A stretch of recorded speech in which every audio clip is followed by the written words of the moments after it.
오늘 우리 함께 말씀 보겠습니다. 로마서 6장 19절에서 23절 말씀입니다. 함께 말씀을 찾겠습니다.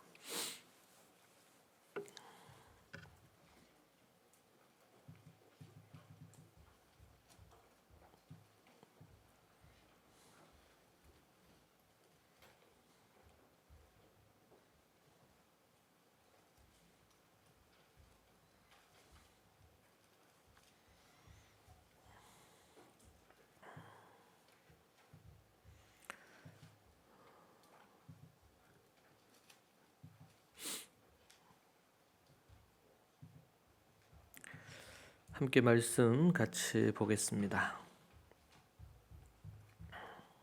19절부터 보겠습니다.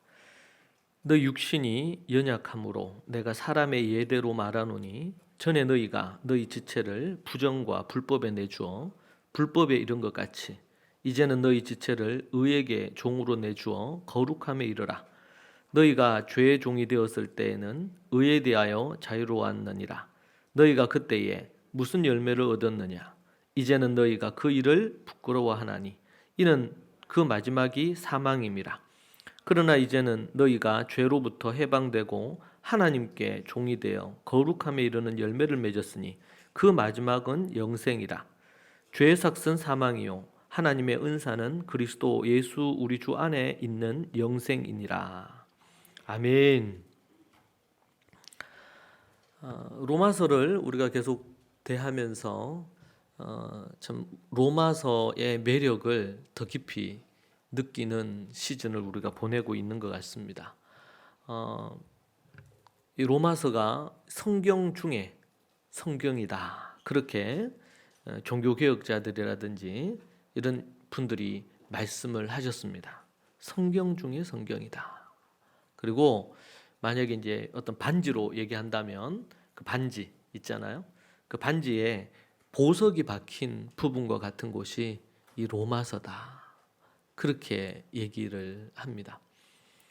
제가 개인적으로 로마서를 읽고 또 예전에 연구한 적은 있지만 이번에 이렇게 지금 올해 들어서 우리가 로마서를 시작을 했죠. 뭐 절기도 있고 이렇게 했지만 지금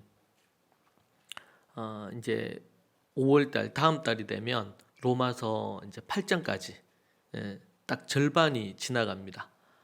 그런 부분으로 우리가 살피고 있는데 정말 그 신앙에 예수님을 믿는 믿음이 무엇인지 그리고 믿은 이후에 성도들의 삶이 어떠해야 되는지 신앙의 A부터 어떻게 보면 Z까지 그 부분에 대해서 자세히 우리에게 말씀해주고 계신 성경이 아닌가 그렇게 생각이 들고 많은 성도들이 어렴풋하게 또 때로는 잘못되게 이해하고 있던 부분들 또 아니면 또 뭐 세상에서 많이 또 교회에서 얘기되었던 좀 왜곡되거나 불명확했던 것을 너무나 명확하게 정리해 주고 있는 성경이다. 그렇게 생각이 듭니다. 오늘 우리 앞서 이렇게 간증한 우리 구현진, 우리 이정열, 우리 성도님 부부의 간증이 참 큰 은혜가 되었습니다.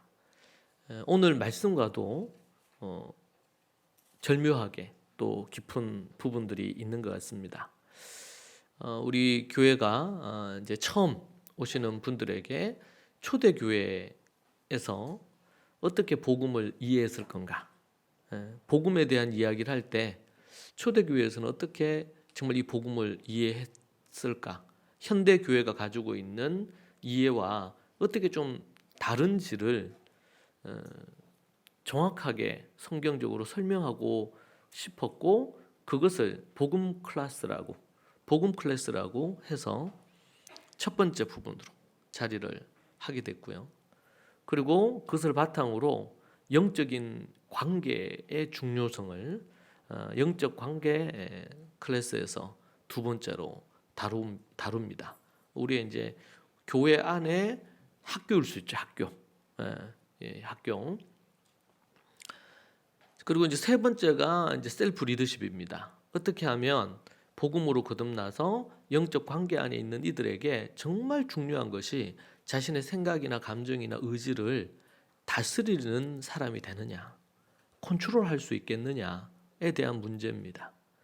그리고 이제 그 다음 번으로 지금 금방 우리 바라 학교 과정을 하셨는데 1세기 초대교회 성도들은 신앙생활과 관련된 전반적인 부분을 뭐 모든 걸 다 담을 수는 없지만 그러나 여러 가지 주제들을 해서 정리를 한 내용이죠. 그 내용을 이번 과정으로 해서 듣고 간증, 소감을 하신 건데 너무 그 내용에 대한 걸 깨닫고 마음으로 잘 내면화한 그런 소감, 간증이지 않나 그런 생각을 간증을 들으면서 느낄 수가 있었습니다. 우리가 예수님을 믿는다 그럴 때 정확하게 믿는다는 것이 또 복음이 무엇인지를 지적으로 아는 거, 그죠? 생각이죠. 그리고 그걸 마음으로 느끼는 거, 그리고 그것이 의지로 작동을 하는 거, 이 영혼이 그렇게 반응을 하는 부분으로, 그래서 하나님과 더 가까워지고 하나님을 더 아는 것, 이 부분이 첫 번째 해당되는 부분일 겁니다. 이 복음에 대해서 정확하게 아는 것. 근데 제가 만나본 많은 때로는 목사님들, 목회자도 그렇고 성도들 중에 이 복음이 무엇인지 정확하게 모르는 경우들이 교회를 10년 아니면 20년, 30년 심지어 신학을 했는 경우에도 이것을 정확하게 모르시는 경우가 꽤 많았습니다. 물론 예전에 저도 그랬던 부분들이 있으니까 그 부분에 대해서 충분히 이해하고 공감을 합니다. 그런 부분에서 우리가 복음이 무엇인지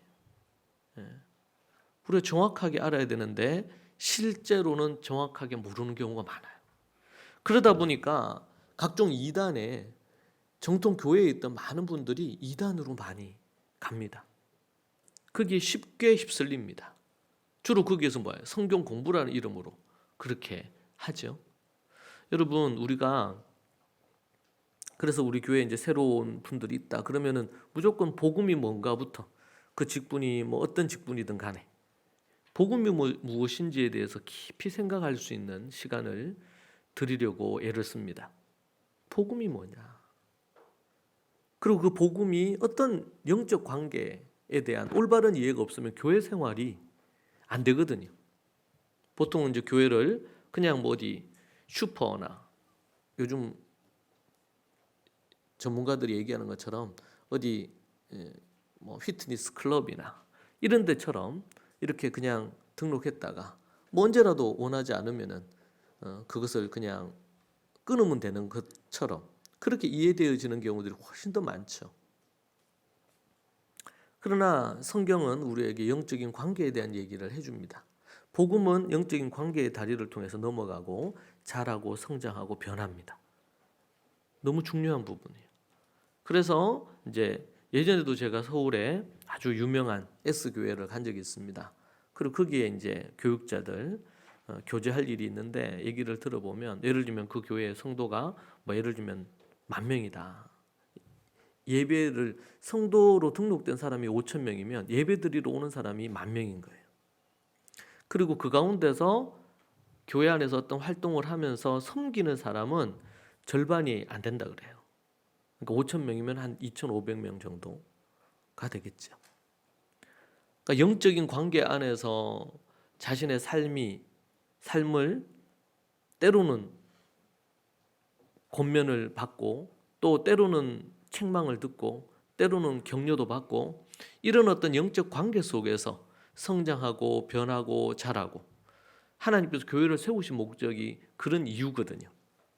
예수님이 이 땅에 오셔서 대중적으로 그냥 집회하고 사람들에게 얘기하고 이렇게 끝날 것 같았으면 예수님이 12명의 제자를 부르실 이유도 없죠. 그분은 그런 거 없이도 사람들에게 뭔가 비전을 주고 능력을 부여해 줘서 알아서 5대양 6대주에 다 흩어지게 해가지고 각 나라마다 한 명씩 이렇게 세워가지고 전 세계를 복음화하는 것은 우리 하나님 예수님 편에서는 어렵지 않은 일 아니겠습니까? 그런데 12명의 제자를 세우고 그 가운데 또 한 명은 배반 배신하고 떠나요. 그래서 대신해서 누군가 그 자리를 채우고 그러면서 사도들이 목숨을 걸고 복음을 전하는 그런 일을 하는 것을 봅니다. 우리는 그런 부분에서 이 영적인 관계가 얼마나 중요한지, 그리고 우리가 좀 오래 그것도 루틴, 거룩한 하비투스죠. 예수 그리스도를 믿고 거듭난 이들이, 그리고 교회가 가져야 될 루틴과 하비투스가 있다는 겁니다. 그들의 어떤 생활적인 루틴도 필요하고 마음적인 생각의 루틴도 필요한 것이죠. 그것이 하나의 하비투스로 자리를 해야 됩니다. 지금 한국 교회가 그중 95%에서 97% 이상 다음 세대가 떠나고 있습니다. 참으로 안타까운 일입니다. 최근에 제가 이런 우리 유니스 학교 관련된 것도 그렇고 이런 것 때문에 상담을 몇 가정을 하게 됐는데, 공통적인 부분으로 얘기된 게 어떤 거냐면 코로나를 지나면서 처음에는 이렇게 했는데 교회를 가족이 다 나갔는데 시간이 지나면서 코로나를 거치면서 이제 신앙이 떨어지기 시작을 했다는 겁니다. 그래서 이제는 때로는 자녀들 중에서 이 교회에 대해서라든지 성경에 대해서라든지 예수님에 대해서 아주 반감을 갖는 이런 상황들이 많이 만들어졌다는 거예요. 그래서 너무 이제 놀라고 충격이죠. 이제는 이제 다 풀려서 교회를 나갈 수가 있는데도 처음에는 이제 예배 드릴 때 그냥 이 영상으로 예배를 드렸는데 좀 시간이 지나니까 예배 드릴 때 누워서도 예배도 드리고 준비되지 않은 채 그냥 어디 TV 프로 하나를 보듯이 그렇게 되어지기 시작을 해서 점점 시간이 지나면서 하나님에 대한 믿음, 저는 이 부분이 코로나를 통해 가지고 한국 교회 아니면 한국 교회 성도들의 그진 실체가 드러나는 시즌이었다라고 생각합니다. 그래서 제가 서울에 작년에 집회를 한 군데 갔던 그곳도 그진 이제 큰 교회예요. 대형 교회에 속하는데 절반 가까이가 풀렸는데도 안 나온다는 거예요. 어떻게든 아이들, 중고등 아이들 아니면 대학 청년들 교회를 이제 그동안 안 나왔던 부분을 나오게 하기 위해서 정말 몸부림치는데 이게 쉽지 않다는 거예요. 저는 어떻게 보면 이 코로나의 어떤 시간, 이 시간들을 지나면서 우리의 영적인 실체를 볼 수 있는 한국 교회에 한국 교회뿐이겠습니까? 그래서 지금 다음 세대를 잃어버리는 것에 더 가속화되는 시간이었다고 저는 생각합니다. 그런데 이것은 거품이 이게 드러났을 뿐이지, 걷어졌을 뿐이지, 이것이 원래 부분과 달라진 게 아니라는 거죠. 그걸 분명히 알아야 됩니다. 제가 이 얘기를 하는 이유가 지금 한국교회 관련 부분으로 시간이 지나면서 한국교회뿐만 아니라 전 세계 교회가 이런 큰 이 재앙을 만났는데, 이 재앙을 만나면서 왜 이토록 더 많이 흔들리고, 물론 그 전부터도 유럽도 그렇고 한국교회도 그렇지만 아시아 교회도 그렇고 대부분 다 지금 교회가 많이 없어지고 다음 세대는 아예 초토화되어 버린 상황이죠. 다음 세대가 자녀 세대들, 손자 세대들이 믿음을 이어가는 경우가 거의 없습니다. 이게 현실이에요. 이게 왜 이렇게 됐는가? 이게 지금 현실이다. 그런 얘기 했잖아요. 그런데 이 코로나를 거치면서 그것이 더 많이 가속화되고 더 실체로 드러난 거예요. 우리가 이제 물이 있을 때는 몰랐는데 그런 기사 있죠. 어디 물이 가득 고여 있는 부분들, 저수지나 이런 데 있는데 시간이 지나서 너무 가물어 가지고 물이 말라버린 거예요. 그러니까 그때 드러나는 게 뭐냐면 거기 버려졌던 시체들이 드러나는 거예요. 살인 사건 이런 걸 통해서 그냥 던져놨던 그 시체들이 이제 물이 빠지니까 드러나듯이, 저는 그런 큰 인류 전체, 지구 전체의 큰 흐름 속에 그런 것들이 드러나고 있는 3년이었다. 저는 그렇게 봅니다. 그리고 3년 그 이전부터 심포지엄이나 저도 패널로 참여하고 했지만 그런 부분들이 있을 때 어떻게 하면 다음 세대 문제들을 풀어갈 거냐, 해결을 할 거냐, 이런 논의들이 정말 많았거든요. 세미나도 많았고 교단들마다. 근데 저 개인적으로 우리가 1세기 또 초대교회를 연구하면서 갖는 관점은 정말 핵심을 보지 못하는 진단들이 대다수였어요. 그냥 쉽게 표현하면 초대교회가 가지고 있던 가정예배만 잘 정착해서 하기만 했어도 이 3년의 시간 동안 다음 세대를 잃어버리는 경우는 없었을 겁니다. 그런데 코로나를 지나면서 가정이 중요하다고 했어요. 그래서 교회들마다 가정예배 프로그램을 만들었습니다. 영상도 만들고. 근데 문제는 프로그램을 만들었는데 그 가정예배라 그러면 가정에서 진행돼야 되잖아요. 그럼 가정에 아버지가 뭘 해야 되는지, 어머니가 뭘 해야 되는지, 자녀들은 어떤 분위기여야 되는지, 소위 말해서 합의투수가 없는 프로그램으로 간 거예요. 왜 가정예배를 해야 되는지에 대한 동기부여가 제가 볼 때는 안 돼 있었다 생각합니다. 한국교회가. 문제는 뭐냐면은 지금 교회를 못 가니까 어떻게 해? 주일학교를 못 하니까 이거 어떻게 해요? 그 해결 대안 다른 방법이 없잖아요. 가정에서 해야 되는구나. 이걸 깨달은 거예요. 그때 코로나를 지나면서. 근데 가정에서 그럼 뭘 해야 되느냐?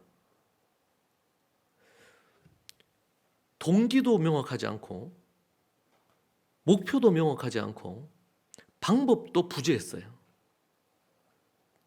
큰 교회들은 그나마 영상을 제작을 해가지고 영상으로 교회 가정에서 들으라. 아니 이거 없는 것보다 있는 게 낫지. 저는 이스라엘의 초대교회 후예인 이스라엘에서는 그들은 주일학교도 없고 제가 간 이 이스라엘의 예수님 믿는 가정들 그러니까 교회는 주일학교 자체가 없었습니다. 번듯한 우리처럼 이런 건물을 갖고 있는 교회도 없었어요. 임시로 주일만 빌려서 쓰는 거예요. 지난번에 얘기했죠. 제가 거기 참여했던 교회가 기아 자동차 매장 2층인데 기아 자동차 매장 2층이에요. 1층은 전시실이고 2층은 뭐 세미나실처럼 이렇게 이런 사무 공간이 있는 공간이에요. 거기에 그냥 꽉 해서 그냥 틈 없이 들어가면 한 100명 들어갈 그 공간을 빌려가지고 예배를 드리는 거예요. 그런데 주일날 예배를 드리는데 그 자녀들이죠. 중고생이에요. 우리로 한 중고생 아이들이 정말 그 예배를 한 3시간 넘게 드려요. 근데 예배 드리는데 그 예배의 자리에서 예배 중간 특송을 이 친구들이 해. 근데 일주일 동안 말씀, 특송, 찬양을 준비해서 악기 준비하고 이렇게 준비해서 예배 때 찬양을 이렇게 하는데 너무 보기 좋더라고. 그리고 예배 시간에 부모들 곁에서 함께 예배 드리고 같이 기도하고 설교만 거의 한 2시간, 1시간 만에 2시간 하는 거예요. 왜냐하면 설교자가 2분인데 아주 시니어 목사님이 한 분 하고 그리고 또 젊은 목사님이 한 분 하고 이렇게 해서 2분이 말씀 전하고 그 사이에 기도하고 기도를 한 20, 30분 해요.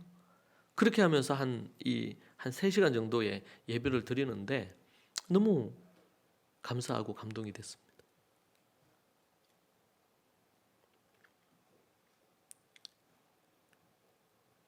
너무나 얄팍하고 가볍게 프로그램 중심으로 이렇게 흘러갈 때에 결국 그렇게 흘러왔잖아요. 한국 교회가. 한국 교회뿐만 아니라 유럽도 그렇고요. 근데 기독교 역사가 1000년이 넘어가는데 교회들이 다 문을 닫았잖아요. 영국도 그렇고 다 문을 닫았어. 여기서 우리 한 가지 생각할 것은요. 여러분 이제는 내 개인적인 신앙의 삶 아니면 우리 가정 이렇게 생각해가지고는 안 돼요. 그렇게 해가지고는 해결할 수가 없어요. 좀 더 공격적이고 좀 더 광범위한 생각과 의식이 우리에게 필요해요. 이런 루틴과 이런 하비투스를 만들기 위한 소위 말하는 무브먼트가 필요해요.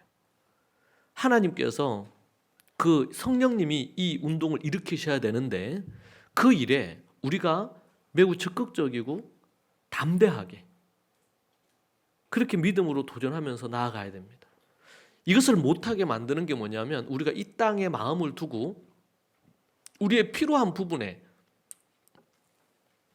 욕심을 갖도록 사단이 만드는 겁니다. 내 지금 내 코가 석자인데 내 먹고 마시는 것도 정신이 없고 내 가정 세우는 것도 쉽지 않은데 여러분 저한테 교육받은 여러분은 어떻게 보면 한국 교회에서는 그런 부분에 있어서 복음도 그렇고 오늘 우리 두 분 1년 됐대잖아요 교회 안에 한 3년은 된 것 같은데 1년밖에 안 된 것 같아요. 1년 동안 정말 1년 동안 지금 바라 학교까지 수강을 마무리했다는 것도 아주 칭찬할 만하다고 생각해요.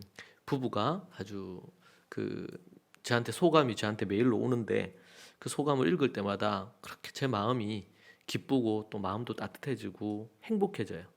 아 이걸 제가 강의하고 가르친 그 부분이 이게 지금 녹아 들어가서 열매를 맺고 있는지 이런 것들이 느껴지니까 말이죠.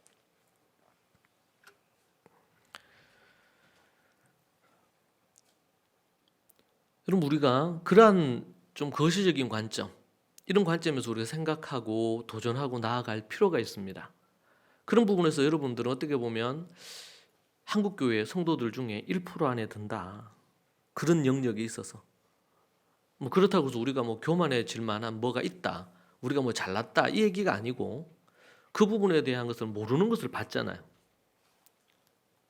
발견했잖아요.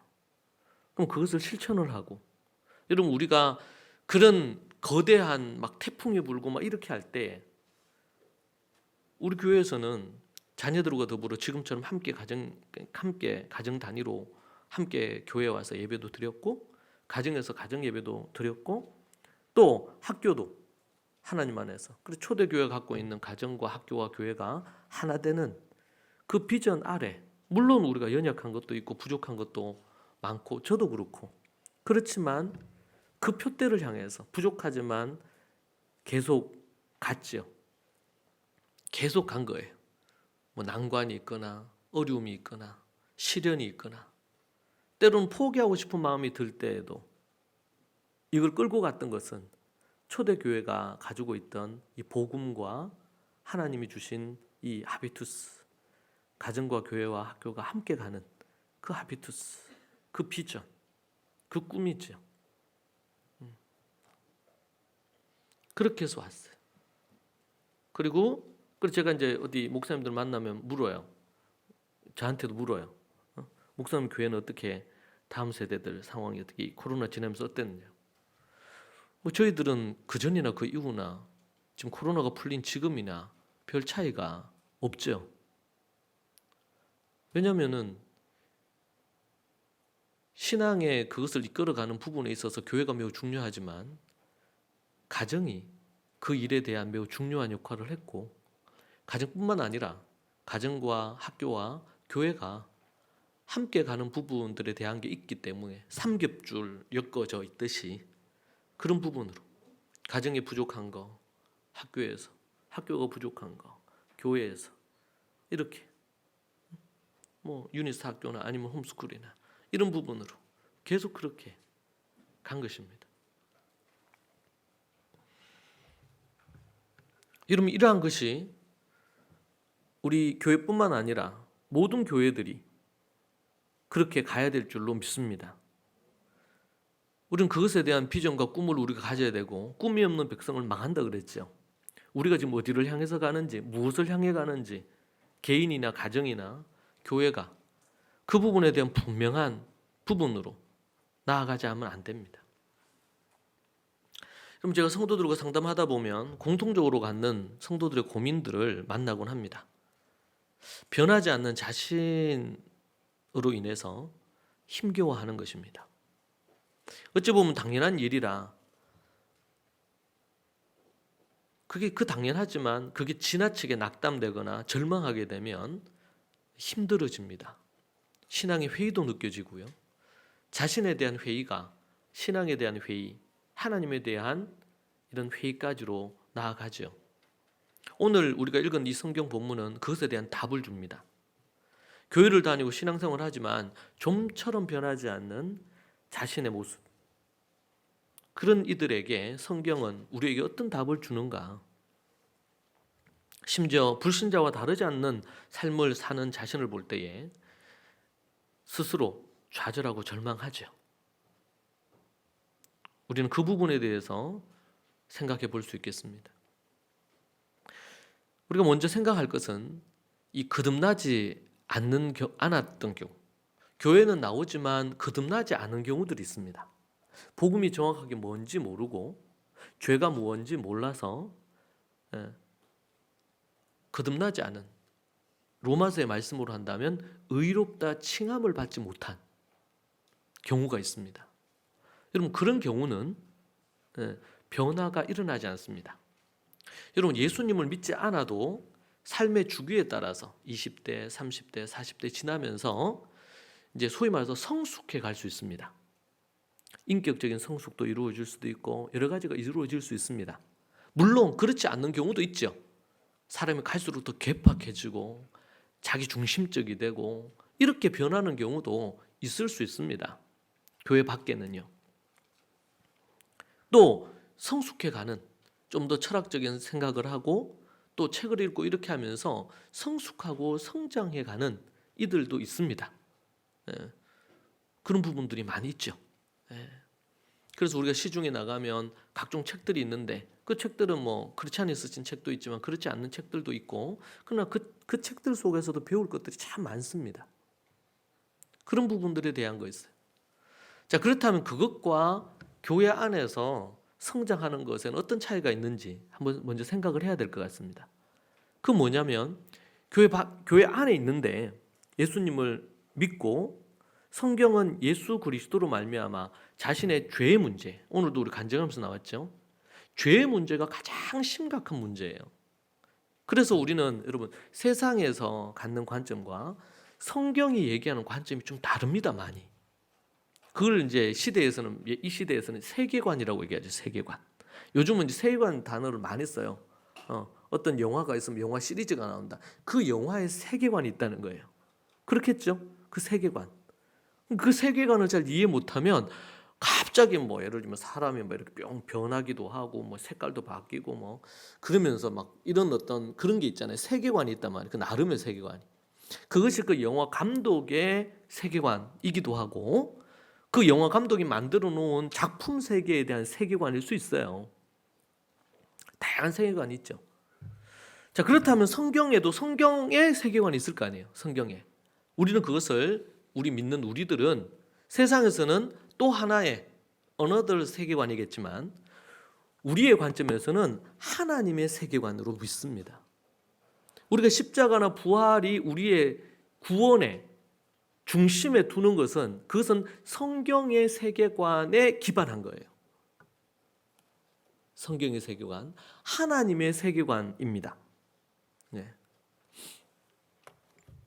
자, 그래서 하나님의 세계관으로 볼 때에, 세계관을 볼 때, 그러니까 제가 여러분에게 설교하는 것은, 그 제가 예전에도 얘기했죠. 제가 유튜브로 지금 이거 방송도 되는데 또 이제 영상으로도 올라가잖아요. 나중에 편집해서 올라가거든요.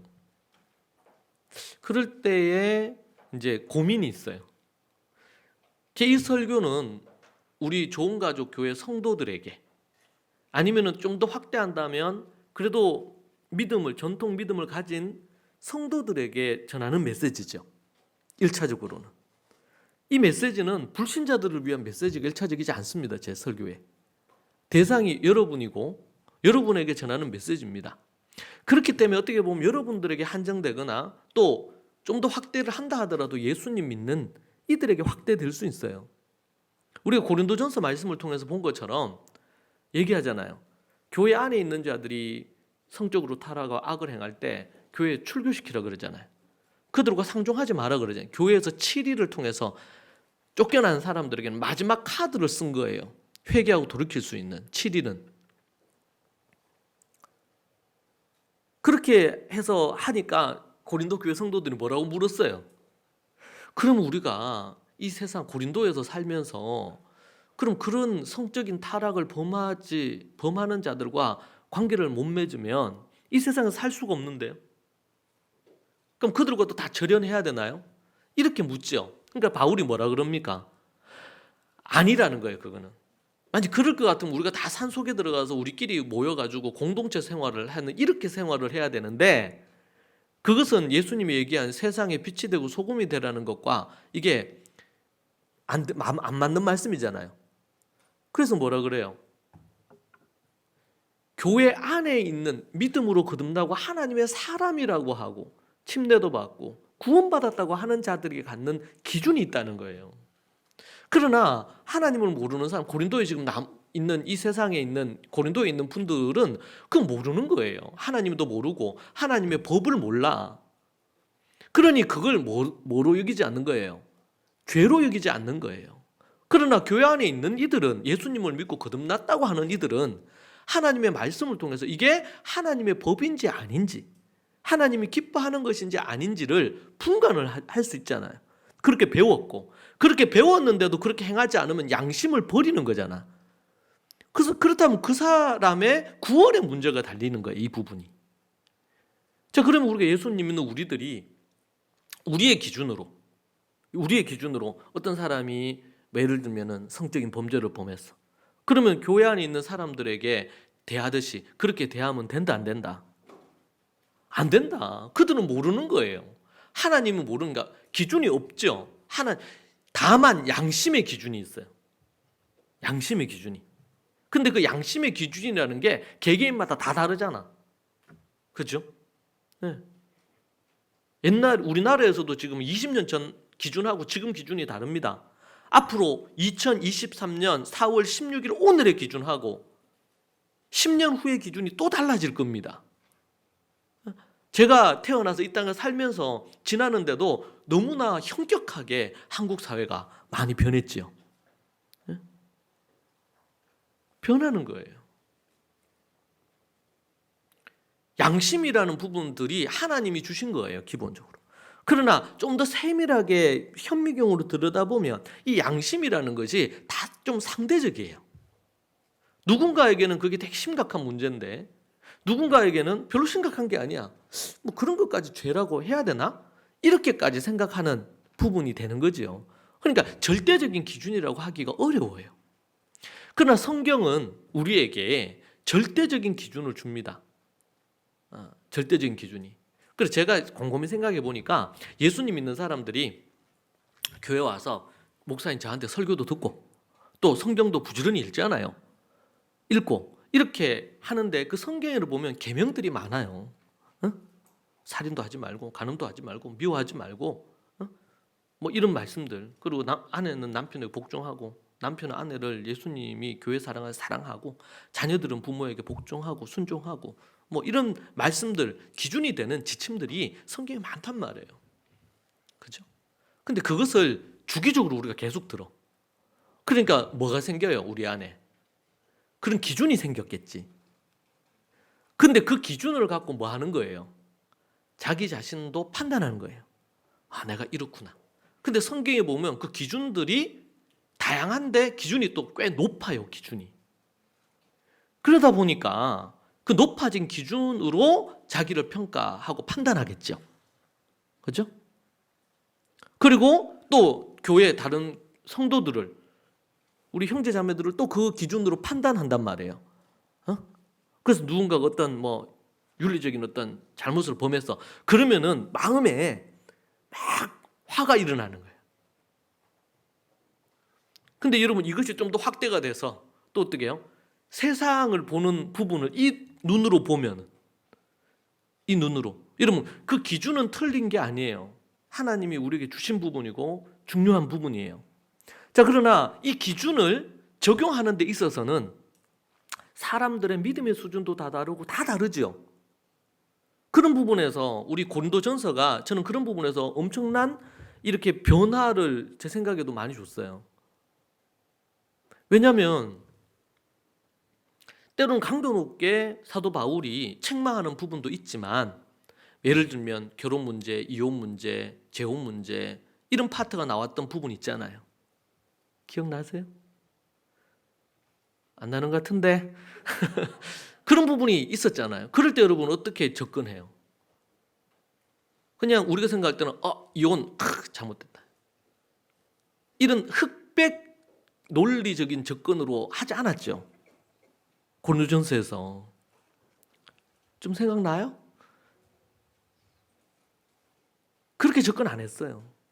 앞에서도 얘기한 것처럼 그 세상 사람들이 막 그거 했잖아요. 예를 들면은 좀 폐륜적인 그런 부분들을 했어.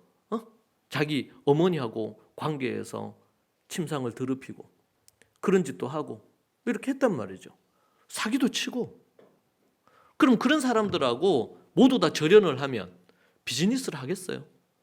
내가 물건 파는데 그런 사람들에게 내 물건 안 판다, 바람 피고 성적으로 타락한 사람한테 내 물건 안 판다, 그러면 물건 팔 때마다 물어볼 거예요? 그리고 우리가 하나님 제사하고 이렇게 할 때 제사 음식 먹으면 안 되지. 그런데 고린도에서는 모든 제사 고기 자체가 신전에서 드려진 것으로 유통이 됐어요. 100%는 아니지만 대다수가. 그러니까 유대인들은 철저하게 그 법을 지켜야 되니까 자기들만의 따로 어떻게 해가지고 그룹을 형성해서 돈을 모으고 이렇게 해서 도축을 따로 하는 거야. 그것도 이제 숫자가 돼야지 가능하죠. 돈이 돼야지 그게 가능하니까. 그런데 예수님 믿는 유대인들은 그렇게 할 수 없었어요. 숫자도 적었고. 그죠? 그리고 고린도에 있는 성도들이 그걸 그렇게까지 해낼 수가 없었어. 그러니까 사도 바울이 뭐라 그럽니까? 만약 그것이 그렇다고 얘기가 되어지면 먹지 말되, 안 그러면은 그냥 사서 먹으라는 거지. 여러분, 그렇다면 이거는 타협을 한 겁니까, 바울이? 고린도 교회 성도들에게 우리에게 얘기해 주잖아요.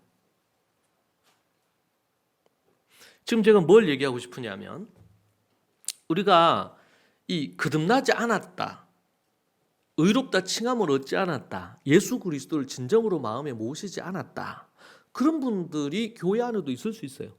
그리고 교회 밖에는 많겠죠. 여러분, 그렇게 할 때에 예수 그리스도를 믿지 않는 분들이나 예수 그리스도를 믿은 사람이나 그런 부분들에 대한 것을 판단이나 정죄의 관점으로 보면 안 된다. 그래서 예수님 믿지 않는 사람들은 다 악하고 더럽고 추하고, 아니 우리도 얼마 전에는 그랬잖아요. 우리도 얼마 전에는 예수님 아직 안 믿었었잖아요. 거듭나지 않았었잖아요. 그런데 교회 안에, 기독교 안에 예수님을 안 믿는 사람을 그냥 사람을 막 마귀처럼 보고 죄악시하고, 그 사람이 얘기하는 것들은 다 악한 것으로 생각하고, 아니에요. 예수님께서 사마리아인 비유, 선한 사마리아인 비유라든지 성경에 나오는 갖가지의 많은 내용을 볼 때 세리와 창녀의 친구가 되셨다든지 이렇게 한다면, 지금으로 얘기한다면 그 사람들은 예수 안 믿는 사람들이에요. 그리고 예수님 안 믿는 정도가 아니라 악을 행하는 사람들이에요. 근데 여러분, 그들을 향해서 그들을 대하는 것과 예수님을 믿고 믿음 생활을 한다고 하는 사람들, 아니면 하나님을 믿는다고 하는 바리새인들을 대하는 부분에서 예수님의 태도가 어땠냔 말이에요. 그런 부분에서 제 개인적으로 좀 고민이 생겼어요. 제가 여러분에게 말씀을 전해요. 목사니까 당연히 여러분에게 거룩하게 살 것과 깨끗하게 살 것과 이런 부분에 대한 걸 가르칠 수밖에 없잖아요. 우리 애들한테도 그렇게, 우리 다음 세대 우리 아이들한테도 그렇게 가르쳐야 되죠. 기준을 분명히 세워야 되죠. 그렇지만 우리의 마음이 그 기준으로 우리 자신에게 좀 철저하게 할 수는 있지만, 그러나 예수 그리스도 안에서 그분의 은혜와 사랑으로 다른 사람에게 관대한 마음과 자세가 필요하다.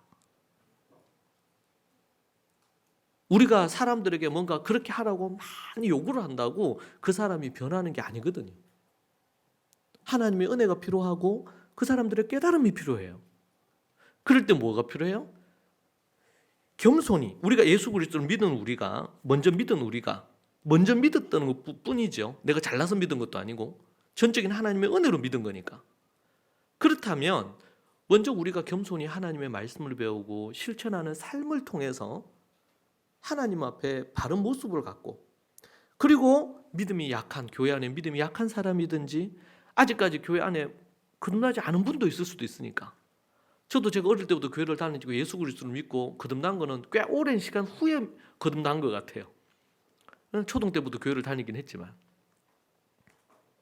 그러나 교회 안에 있으면서 하나님이 어떤 분인지, 예수님이 어떤 분인지, 또 구원은 뭔지, 죄는 어떤 건지 알 수 있겠죠.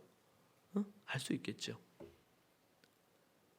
그런데 그렇게 하면서 우리가 예수님을 믿고 거듭나서 정말 선한 행실, 착한 행실로 우리가 살아갈 때에, 그런데 예수님을 아직 모르시거나 믿지 않으시는 이들을 존중하고 그들에게 뭔가를 배우려는 자세를 갖고,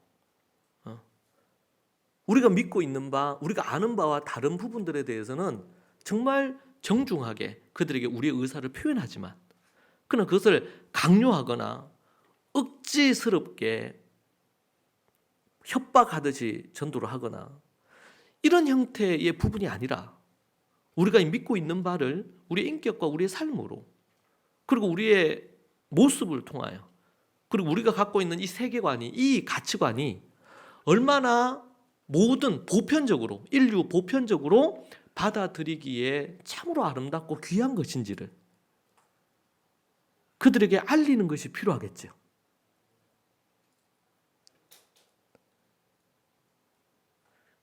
중요한 얘기를 했는데, 저 개인적으로 고린도전서 말씀, 또 특별히 이번 로마서 말씀을 하면서, 연구하면서 깨달은 매우 중요한 부분 중에 한 부분이라고 저는 생각합니다. 그리고 그것이 진리예요. 여러분, 우리가 대충 알면, 제가 중학교 때 학교를 다녔는데 공부를 안 했어요. 뭐 그때는 그냥 나가 놀았지, 뭐 공부, 뭐 학원도 돈 있는 애들 다니는 곳이 학원이고 뭐 이랬지, 놀았거든요.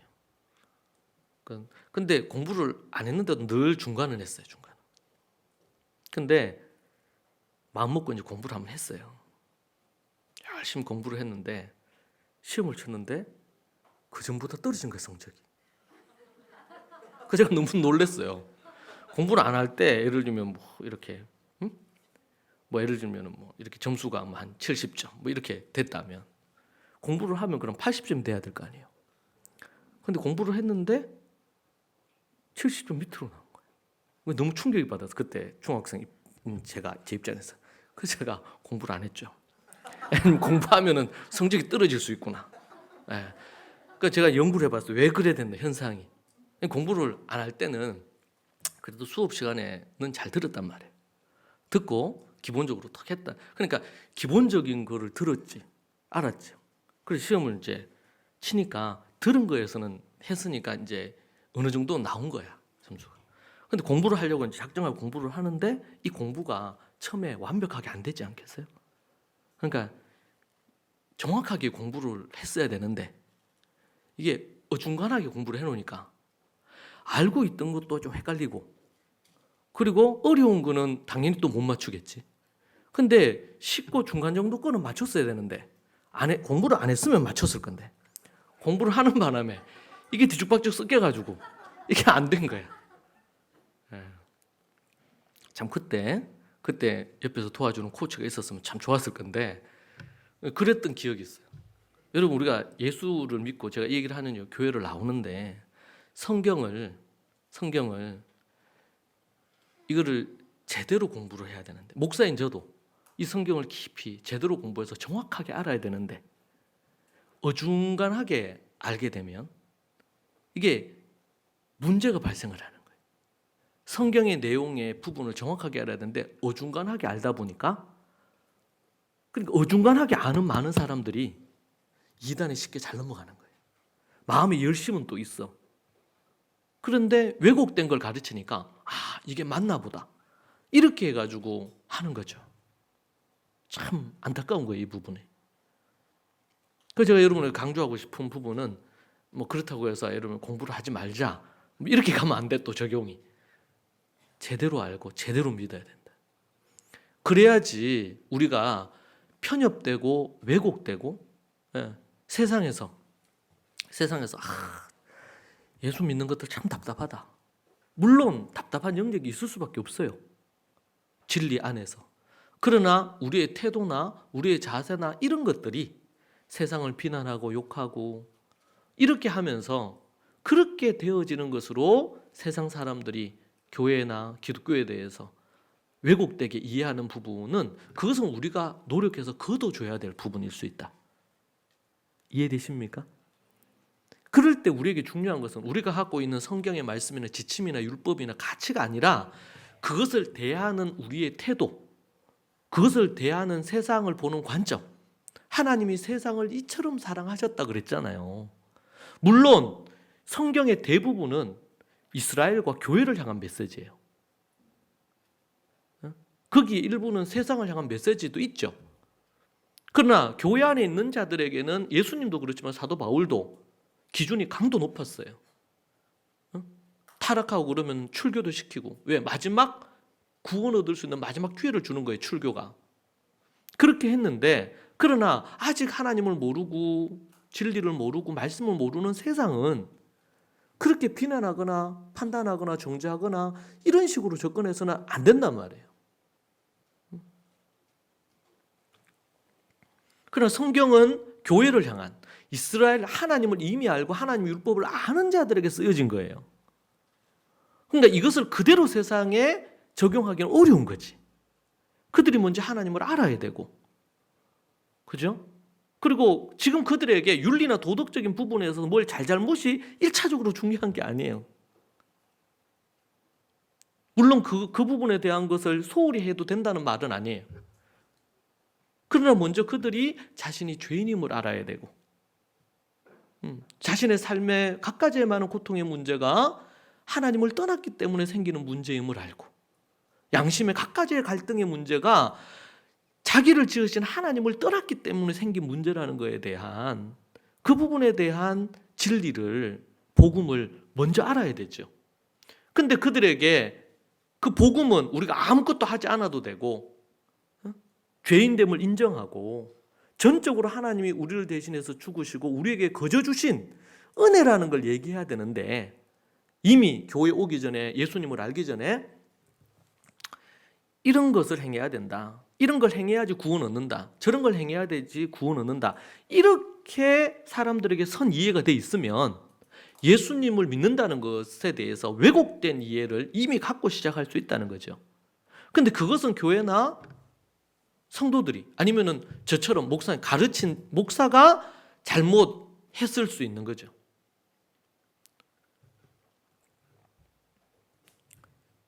그런 부분에서 우리 성도들이 어떤 태도와 자세로 이 세상을 바라봐야 될지, 물론 그런 부분에서 요즘도 뭐 동성애 문제도 그렇고 여러 가지에 대해서 막 하잖아요.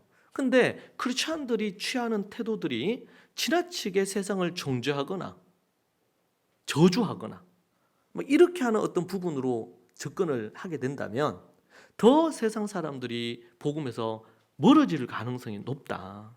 우리가 이제 취해야 되는 부분들은, 그 진리는 우리가 양보할 수 없죠.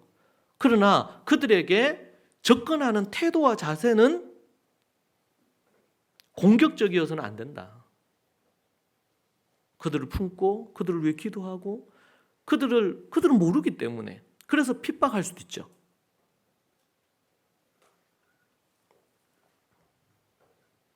자, 앞으로 다시 돌아가서 예수님 그리스도를 믿기 전, 믿지 않았는 부분과 믿는 부분에는 큰 차이가 있습니다.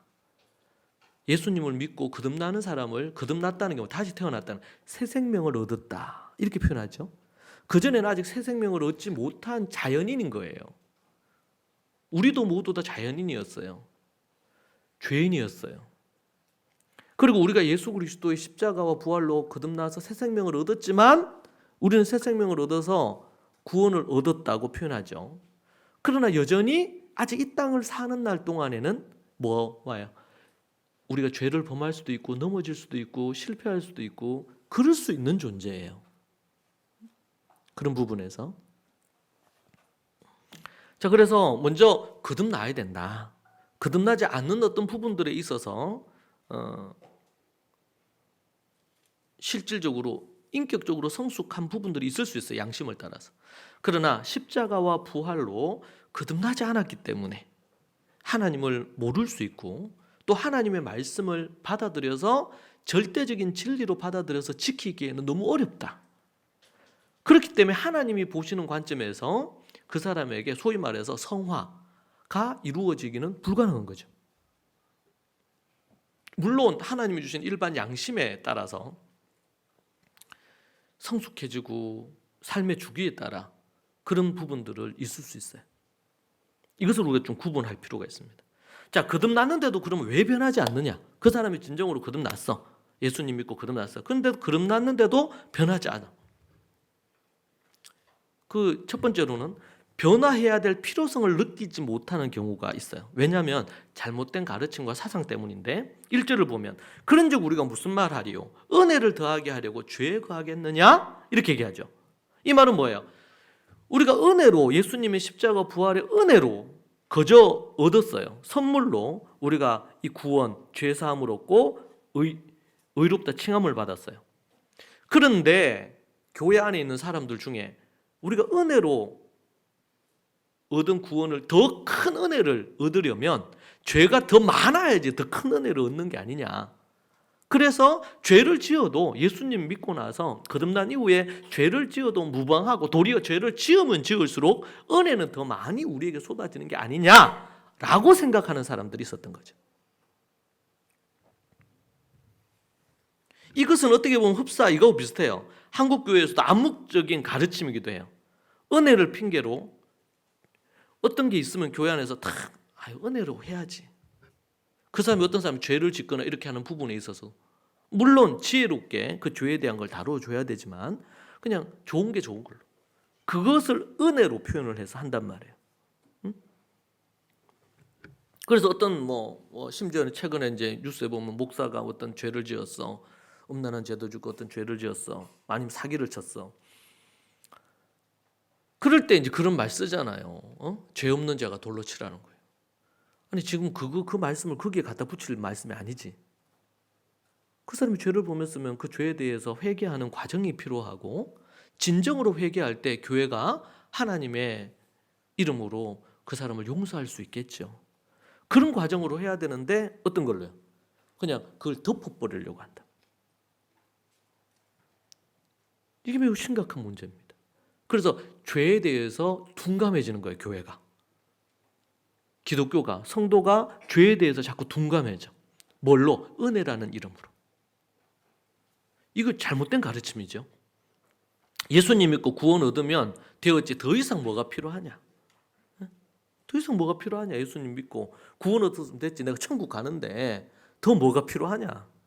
목적을 상실해버린 거예요. 구원 얻은 목적을.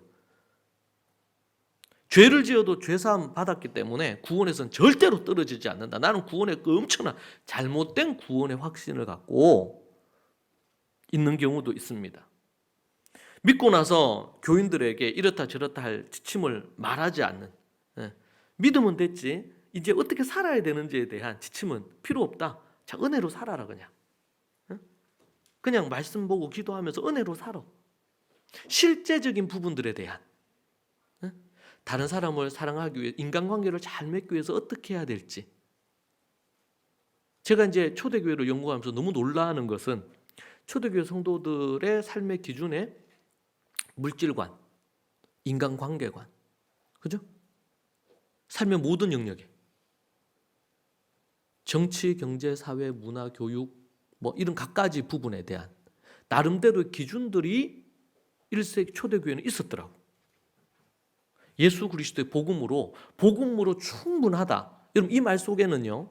복음으로 충분하다 이 말 속에는 예수님의 십자가와 부활이 기본 자리에 하고 있고 그 십자가와 부활을 바탕으로 해서 삶의 모든 영역의 지침이 복음이란 이름 안에 포함이 돼 있어요. 그래서 우리가 복음을 표현할 때 아주 협소적인 게 뭐예요? 예수님의 죄인된 인간이 예수님의 십자가와 부활로 구원 얻는다는 거예요. 이게 아주 협소적인 쪽복음이지. 그래서 쪽복음이라고 그러잖아요, 그거를. 자, 그런데 그 복음은 뭐예요? 전체 복음으로 따진다면 출발점에 불과한 거예요. 그 복음이 절대적이죠. 예수님의 십자가 부활 없이 교회는 설 수가 없으니까. 자, 그러면 예수 그리스도의 십자가 부활을 가진 자가 하나님의 말씀이 있잖아요. 그 말씀은 뭐예요? 법이에요, 법. 하나님의 법이란 말이에요, 법. 그 안에 오늘도 얘기했잖아요. 지혜가 중요하다는 걸 알았단 말이에요. 여러분, 예수님 믿고 교회를 다니는데 정말 지혜가 깡통인 사람이 있어요. 지혜가 없는 거예요. 말에 지혜가 없는 거예요. 돈을 사용하는데 지혜가 없어요. 그럼 어떻게 돼요? 여러분, 통계적으로 기독교인들이 제일 신용 불량자들이 많다 그러죠. 왜? 물론 주님 때문에 돈을 사용할 수도 있겠지만 돈을 잘 경영을 못한 거예요. 관리를 못했어. 자, 그런데 교회에서 어릴 때부터 해서 돈을 어떻게 잘 그리스도 안에 사용해야 될지 이거 필요 없나요? 가르칠 필요 없나요? 사람들에게 말하는 거 이런 부분들에 대한 관계를 잘 맺는 법 이런 부분에 대해서 가르침 필요 없나요?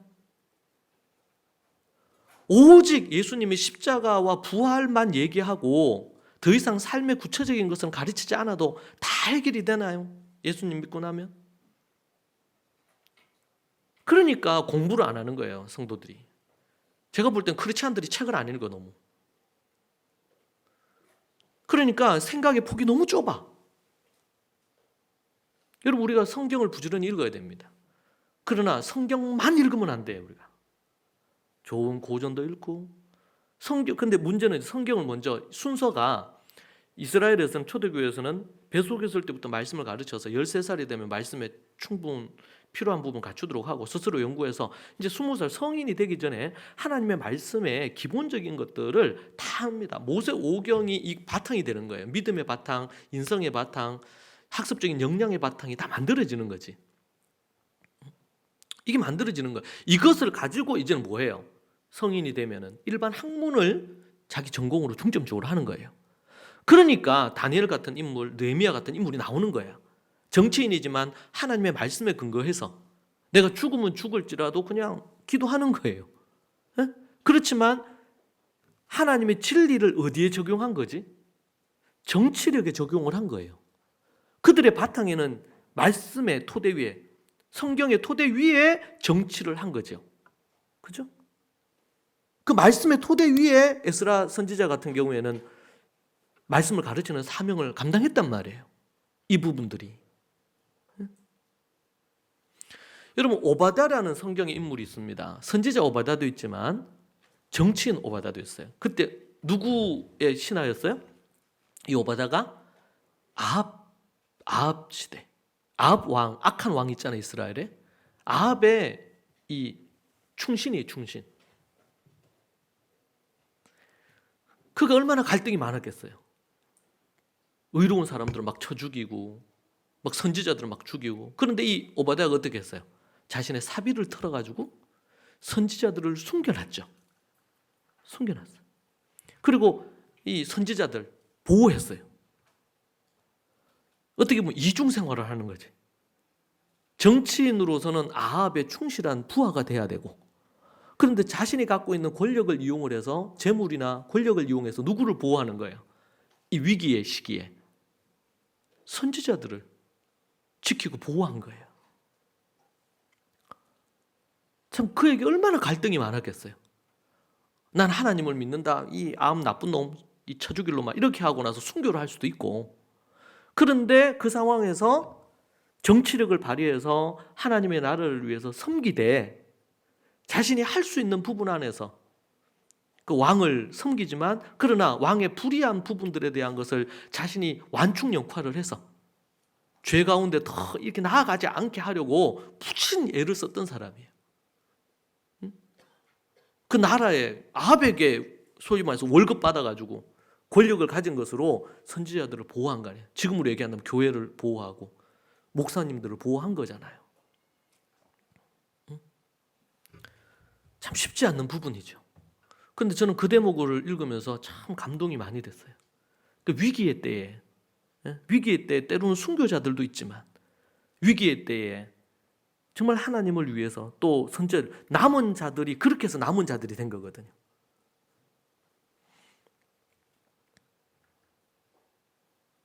공부해야 됩니다. 첫 번째로 성경을 공부해서 성경적인 기반을 만들어야 돼요.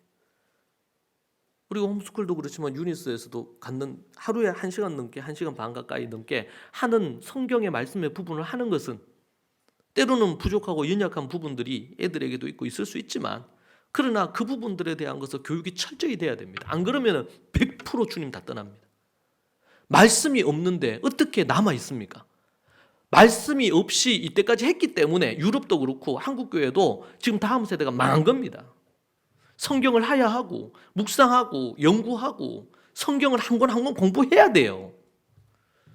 지금 우리가 토대의 삶을 갖고 로마서 하는데 고린도전서 이렇게 이런 거 아까 앞에서 보니까 다 우리 잊어버렸죠 또? 너무 걱정하지 마세요. 제가 뭐 여러분들 정죄할 마음이 전혀 없습니다. 아직까지 여러분 생각이 많이 남아 100세 시대니까 부지런히 계속 반복해서 봐야 돼. 계속 반복해서 봐야 돼. 공부해야 됩니다. 틈나면 딴 거 하지 말고 성경을 공부하십시오. 그것만이 살 길이에요. 우리가 성령의 충만함을 입고 계속 믿음으로 갈 수 있는 것은 그것은 오직 말씀과 기도밖에 없어요. 부지런히 말씀 연구하고 그리고 믿음 안에서 함께하고 이렇게 나아가야 됩니다.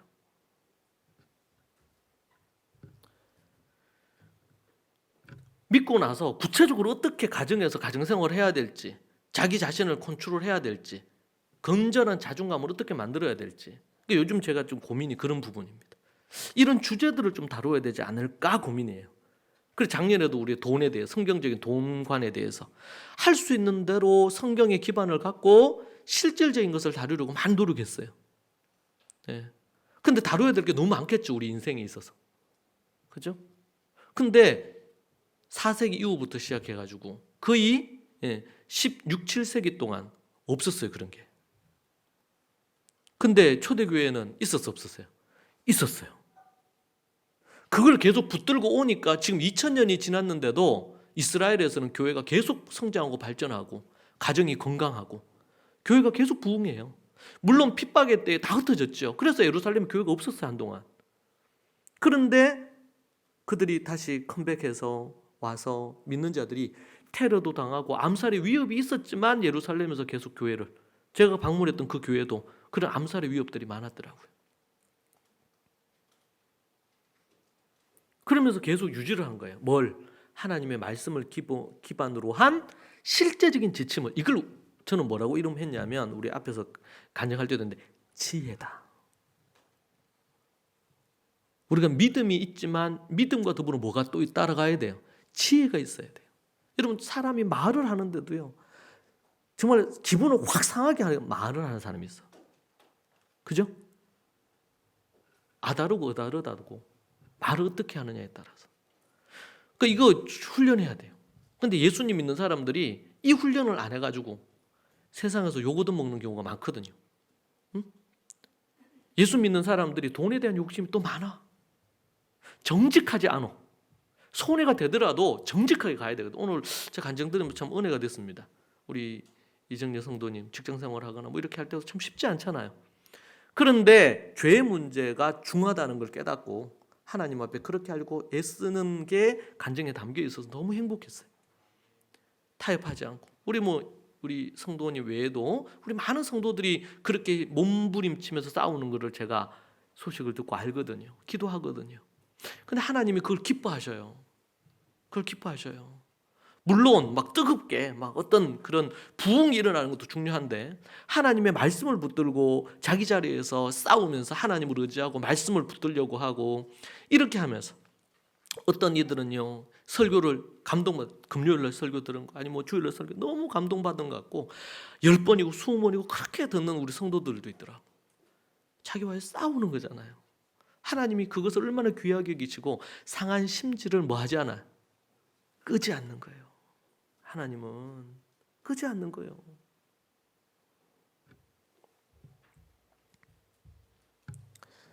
거듭나지 않았는데 변하지 않는 이유 중에 매우 중요한 것 중에 하나가 잘못된 가르침, 잘못된 사상입니다. 그게 어디 안에 있어요? 교회 안에 편만에 있어요. 그걸 제가 은혜주의다. 율법주의도 문제인데 은혜주의는 더 큰 문제예요. 이단하고 비슷해지는 거니까.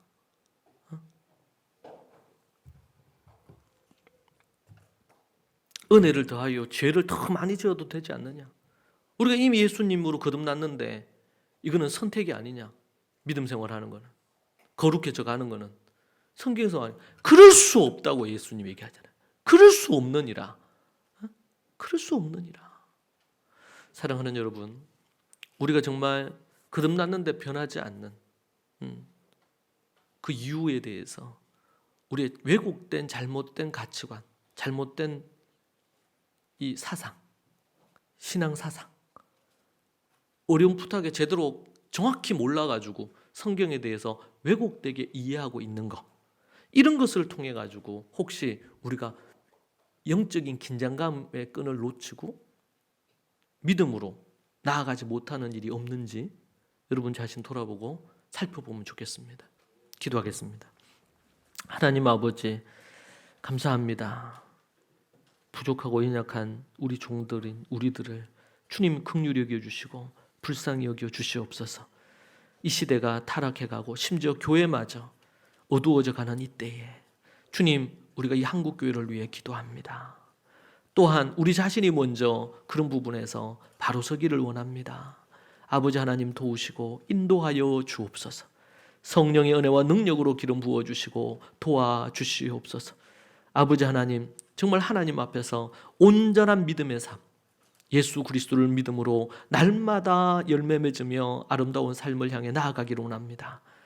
주님, 우리가 부족합니다. 연약합니다. 그러나 우리를 버리시지 않고 우리를 향한 기대와 소망을 갖고 한 걸음 한 걸음 나아가기를 원하시는 주님을 바라보며 나아갑니다. 우리 모든 믿음의 식구들을 붙드시고 은혜 가운데 성령 충만하게 하나님 인도하옵소서. 이번 한 주간 왜곡되고 잘못된 태도, 왜곡되고 잘못된 가르침의 부분들이 우리 안에 있다면 그러한 것들 깨끗이 청소되어지고 없어지는 그런 시간 되게 하여 주옵소서. 예수님 이름으로 기도합니다. 아멘.